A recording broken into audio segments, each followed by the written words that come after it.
Ano na mga idol? Ha?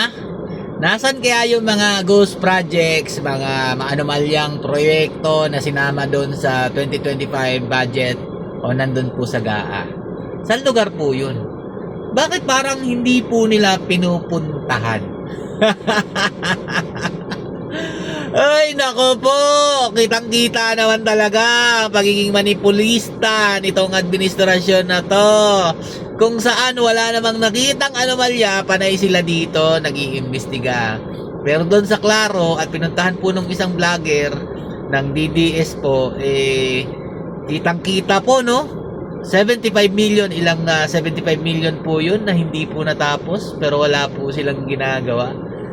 Ano pong action gagawin dyan, Sir Vince Dizon? Ha? Akala ko ba wala kayong sasantuhin? Halata namang sinasanto nyo tong administrasyon na to eh. Alam nyo yun, yung susupalpal sila sa mga ginagawa nila, pero pilit pa rin po nila pinagtatakpan kung ano man po yung mga kalokohan na nahuhuli na po ng mga kababayan natin Pilipino. Yan po ang hindi po matanggap na lalo-lalo na po nitong mga loyalistang tanso. Nakakala nyo talaga ang galing-galing ng kanilang sinasambang Pangulo. Ay, may update daw gumagalaw pa daw mga idol. Sabi nga natin dyan mga Lodi, yung ginawa po nila kay Tatay Duterte, malaking karma po yan. Hindi po pwedeng walang kapalit yon. Yung ginawa po nilang kalokohan kay Tatay Duterte. Pagkatapos po nilang pagandahin, paunlarin itong bansang ito, pinakilala po tayo sa ibang bansa bilang mabuting bansa. Napakagaling po ng ating Pangulo na si Rodrigo Roa Duterte dahil itinaas po niya ang bandera natin sa ibang mga bansa. Pero ang ginawa po mga Lodi sa kanya, ang kapalit, dinala po siya sa Hague na hindi naman po napatunayan ang mga binibintang po kasi sa kanyang mga kasalanan.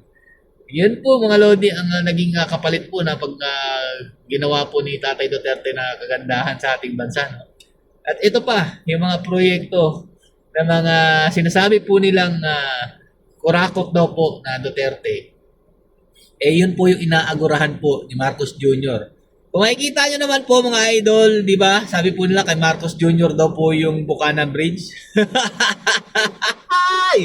Pero nandun po yung mga Chinese national eh. Sila po ang parang nag-open po talaga ng bridge na yon. Dahil kay Tatay Duterte, nagkaroon po ng Buchanan Bridge. Hindi po yun kay Marcos Jr. Tapos sinasali po nila sa budget nila. Saan pupunta yung pera kung may budget na talaga dun sa proyektong yun?